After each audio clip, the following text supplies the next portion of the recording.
नमस्कार शिक्षक साथियों, स्वागत है आपका एक बार फिर से हमारे YouTube चैनल पटना वाले गुरुजी में। लेके हाजिर हूँ शिक्षा विभाग से संबंधित तमाम अपडेट की जानकारी। इसलिए बताऊंगा एक एक करके सभी खबर को, इसलिए वीडियो को अंत तक जरूर देखें दोस्तों। और वीडियो पसंद आए तो वीडियो को लाइक करना बिल्कुल ना भूले, क्योंकि आपका लाइक करना ही हमारे लिए बहुत ही महत्वपूर्ण होता है दोस्तों, और यही हमारे मेहनत का फल होता है। चलिए दोस्तों बढ़ते आगे और आज की सबसे पहली बड़ी खबर बताते हैं। 15 अक्टूबर से स्कूलों में लगेगी कक्षाएं। हाँ जी दोस्तों, बिल्कुल सही सुना आपने।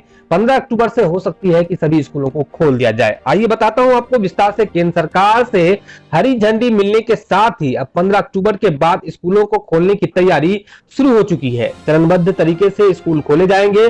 सबसे पहले 10वीं और 12वीं के छात्र छात्राओं को बुलाया जाएगा, क्योंकि इनकी बोर्ड परीक्षाओं में अब कुछ ही महीने बच चुके हैं। बच्चों को स्कूल बुलाकर इनके प्रैक्टिकल सहित बाकी बचे कोर्स को पूरा करवाया जाएगा। इस बीच इन बच्चों की पढ़ाई को लेकर स्कूल से लेकर अभिभावक भी चिंतित है। हालांकि स्कूल के बंद रहने के बाद भी इन बच्चों की ऑनलाइन पढ़ाई जारी थी। फिलहाल स्कूलों को खोलने को लेकर केंद्रीय विद्यालय और नवोदय विद्यालय जैसे देश के बड़े सरकारी संगठनों ने तैयारी शुरू कर दी है। स्कूलों को खोलने से पहले सुरक्षा को लेकर नए दिशा निर्देशों की भी तमाम रूप दिया जा चुका है। मंत्रालय से जुड़े अधिकारियों की माने तो इसे अगले हफ्ते में कभी भी जारी किया जा सकता है। स्कूल खोलने के साथ ही सीबीएसई के साथ मिलकर शिक्षा मंत्रालय बोर्ड परीक्षाओं की तैयारी में भी जुट जाएगी। फिलहाल जो योजना है उसके तहत 10वीं और 12वीं की सीबीएसई बोर्ड की परीक्षाएं हर साल की तरह अगले साल फरवरी और मार्च में होगी।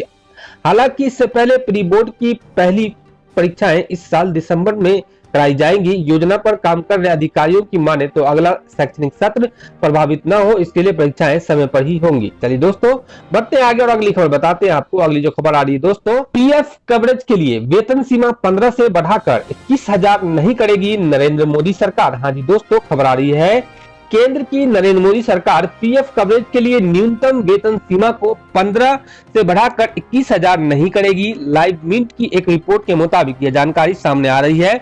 खबर के मुताबिक श्रम मंत्रालय ने कर्मचारी भविष्य निधि संगठन ईपीएफओ सेंट्रल बोर्ड के प्रस्ताव को लागू नहीं करेगा।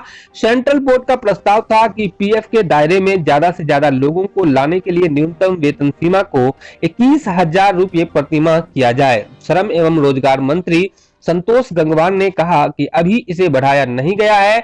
हमारी तरफ से कोई प्रस्ताव भी नहीं है और मैं इस पर कोई और टिप्पणी नहीं कर सकता। जानकारी के लिए आपको बता दें कि संगठित क्षेत्र में 15,000 रुपये तक का वेतन पा रहे कर्मचारी ईपीएफओ के दायरे में आते हैं और उन्हें पीएफ पेंशन के फायदे मिलते हैं। आपको बता दूं दोस्तों, सीमा बढ़ाकर 21,000 रुपया करने से लगभग 60 लाख और कर्मचारी पीएफ के दायरे में आते। केंद्रीय पीएफ कमिश्नर वीपी जाय ने बताया कि सेंट्रल बोर्ड ने सैलरी के दायरे को बढ़ाने की सिफारिश की थी। वहीं खबर के मुताबिक श्रम मंत्रालय के एक अधिकारी के नाम गुप्त रखने के शर्त बताया कि वेतन सीमा बढ़ाने से सरकार पर हर साल 3,000 करोड़ रुपए का बोझ बढ़ जाता। ऐसे में यह कोई अच्छा प्रस्ताव नहीं था। अधिकारी ने आगे कहा कि वित्त मंत्रालय ने श्रम मंत्रालय से इस प्रस्ताव को लागू करने से पड़ने वाले प्रभाव का मूल्यांकन करने को कहा था और इसी के मद्देनजर इसे ठंडे बस्ते में डाल दिया गया। चलिए दोस्तों बढ़ते आगे और अगली खबर बताते हैं आपको। अगली जो खबर आ रही है, चुनावी ड्यूटी के लिए कटी शिक्षकों की कमान। बता दूं दोस्तों, पोलिंग ऑफिसर से लेकर पेट्रोलिंग मजिस्ट्रेट तक बनाए गए हैं। हाँ जी दोस्तों, बता दूं आपको, चुनाव ड्यूटी बजाने के लिए शिक्षकों की कमान कट चुकी है। चुनाव में शिक्षक को पोलिंग ऑफिसर से लेकर पेट्रोलिंग मजिस्ट्रेट तक की ड्यूटी बजाएंगे। प्राथमिक विद्यालय से लेकर विश्वविद्यालयों तक के शिक्षक चुनाव में अपनी ड्यूटी अपने ओहदे के हिसाब से बजाएंगे। इसी हिसाब से ड्यूटी के लिए उनकी कमान कटी है। शिक्षकों की तरह ही विद्यालयों से लेकर विश्वविद्यालयों तक के कर्मचारियों की कमान भी चुनावी ड्यूटी के लिए ओहदे के हिसाब से ही काटी गई है। बता दें कि विश्वविद्यालय से ही शुरू करते हैं। विश्वविद्यालय के असिस्टेंट प्रोफेसर से लेकर प्रोफेसर तक के शिक्षकों की कमान पेट्रोलिंग मजिस्ट्रेट के रूप में कटी है। पेट्रोलिंग मजिस्ट्रेट के रूप में +2 के व्याख्याताओं की भी कमान कटी है। रही बात विश्वविद्यालयों व उसके कॉलेजों के अधिकारियों कर्मचारियों की, तो ऊंचे ओहदे वाले अधिकारियों की कमान भी पेट्रोलिंग मजिस्ट्रेट की ड्यूटी के लिए ही कटी है। हालांकि ऐसे अधिकारी उंगली पर है। विश्वविद्यालय व उसके कॉलेजों की बाकी अधिकारियों की कमान ड्यूटी के लिए प्रिजाइडिंग ऑफिसर के रूप में कटी है। प्रशाखा पदाधिकारी स्तर के नीचे के कर्मचारियों की कमान पोलिंग अफसर के रूप में ड्यूटी के लिए कटी है। ऐसे कर्मचारी पोलिंग अफसर 1 से लेकर पोलिंग अफसर 3 तक की ड्यूटी बजाएंगे। विश्वविद्यालयों एवं महाविद्यालयों से इतर प्राथमिक विद्यालयों से लेकर उच्च माध्यमिक विद्यालयों के शिक्षकों की बात करें तो पुराने वेतनमान वाले शिक्षकों की कमान प्रिजाइडिंग ऑफिसर की ड्यूटी के लिए कटी है। हालांकि पुराने वेतनमान वाले माध्यमिक उच्च माध्यमिक विद्यालयों के ऐसे प्राचार्य प्रधानाध्यापक भी है जिनका कमान पेट्रोलिंग मजिस्ट्रेट व माइक्रो ऑब्जर्वर की ड्यूटी के लिए कटी है।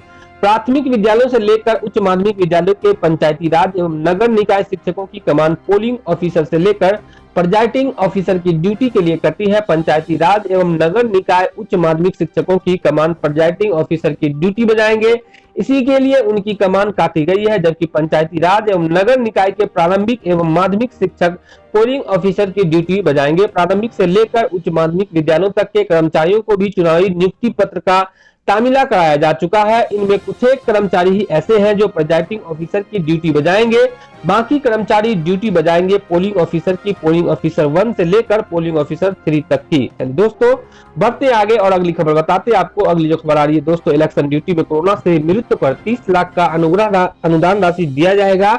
बता दूं विधानसभा चुनाव में मतदान के दौरान प्रतिनियुक्त कर्मी की अगर कोरोना से मृत्यु हो जाती है तो उनके आश्रित को 30 लाख का अनुदान दिया जाएगा।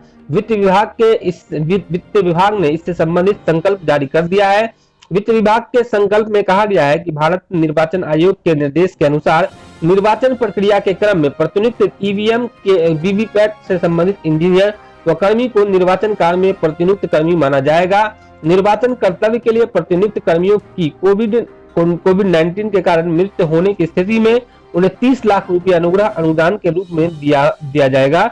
निर्वाचन आयोग का आदेश विधानसभा आम चुनाव 2020 से प्रभावी होगा। उल्लेखनीय है कि राज्य सरकार द्वारा निर्वाचन कार्य में लगाए गए सरकारी एवं गैर सरकारी कर्मियों की हिंसात्मक घटनाओं या दुर्घटनाओं या अन्य कारणों से निर्वाचन कर्तव्य के दौरान मृत्यु या अपंगात होने की स्थिति में अनुदान दिए जाने का प्रावधान है। वित्त विभाग के संकल्प संख्या 2716 दिनांक 1 अप्रैल 2001 के कंडिका 3 में सक्षम पदाधिकारी द्वारा लोकसभा विधानसभा निर्वाचन से संबंधित कार्य पर लगाए गए सभी व्यक्ति जैसे कि कोई पदाधिकारी, पीठासीन पदाधिकारी, मतदान पदाधिकारी, दंडाधिकारी, चौकीदार, ग्राम रक्षा तिलक के सदस्य, चुनाव के लिए अधिकृत वाहनों के निजी चालक, मोटर वाहन अधिनियम अंतर्गत अधिकृत व्यक्ति, पुलिस पदाधिकारी, आरक्षी कर्मी, गृह रक्षक, केंद्रीय सुरक्षा बलों के सदस्य निर्वाचन कार्य में प्रतिनियुक्त माने जाएंगे। पूर्व के आदेश के अनुसार उग्रवादी या असामाजिक तत्वों के हिंसात्मक कार्रवाई तथा रोड माइंस, बम विस्फोट, शास्त्र आक्रमण आदि से मृत्यु होने पर 30 लाख रुपए दिए जाएंगे। चलिए दोस्तों बढ़ते आगे और अगली खबर बताते हैं आपको। अगली जो खबर आ रही है, सरकारी स्कूल में पढ़ रहे हर बच्चे की होगी अब ट्रैकिंग। एक एक बच्चे के बारे में पता किया जाएगा कि अगली कक्षा में दाखिला लिया कि नहीं। बता दूं आपको, राज्य के सरकारी स्कूलों में पिछले सत्र में पढ़ने वाले सभी बच्चों की ट्रैकिंग होगी। खास तौर से एक बच्चे के बारे में यह पता किया जाएगा कि उन्होंने अगली कक्षा में नामांकन लिया कि नहीं। स्कूलों के हेडमास्टर अपने शिक्षकों और शिक्षा सेवकों के सहयोग से शैक्षणिक सत्र 2019-20 में पढ़ने वाले बच्चों की जानकारी इकट्ठा करेंगी और शैक्षणिक सत्र 2020-21 के लिए राज्य भर में चल रहे नामांकन अभियान के तहत ऐसे बच्चों का अगली कक्षा में नामांकन सुनिश्चित कराएंगे। राष्ट्रीय शिक्षा नीति 2012 में हर बच्चे को 12वीं तक की शिक्षा मुहैया कराने के संकल्प शामिल किया जाएगा। बिहार सरकार के शिक्षा विभाग ने NEP 2020 के फ्रेमवर्क पर काम करते हुए पहली बार सरकारी स्कूलों में पिछले सत्र में नामांकित सभी बच्चों की ट्रैकिंग कराने का निर्णय लिया है। इसको लेकर 1 अक्टूबर को ही शिक्षा विभाग के प्रधान सचिव संजय कुमार ने सभी जिला शिक्षा पदाधिकारियों को निर्देश दिया है कि बच्चों को ट्रैकिंग का जिम्मा हेडमास्टरों को दिया गया है। उन्होंने अपने पिछले साल के सभी बच्चों की जानकारी जुटानी है। आगे की पढ़ाई के लिए पास के स्कूल के हेडमास्टर को ऐसे बच्चों की सूची देनी है। बच्चा तथा उसके अभिभावक को प्रेरित कर अगली कक्षा में नामांकन भी कराना है। इसके लिए फिलहाल 12 अक्टूबर तक की तिथि तय की गई है। चलिए दोस्तों इस अपडेट को यहीं पे समाप्त करते हैं। न्यूज देखने के लिए बहुत बहुत धन्यवाद। आपका न्यूज पसंद आया इस वीडियो को लाइक करें और ज्यादा से ज्यादा अपने शिक्षक साथियों के साथ जरूर शेयर करें। धन्यवाद दोस्तों।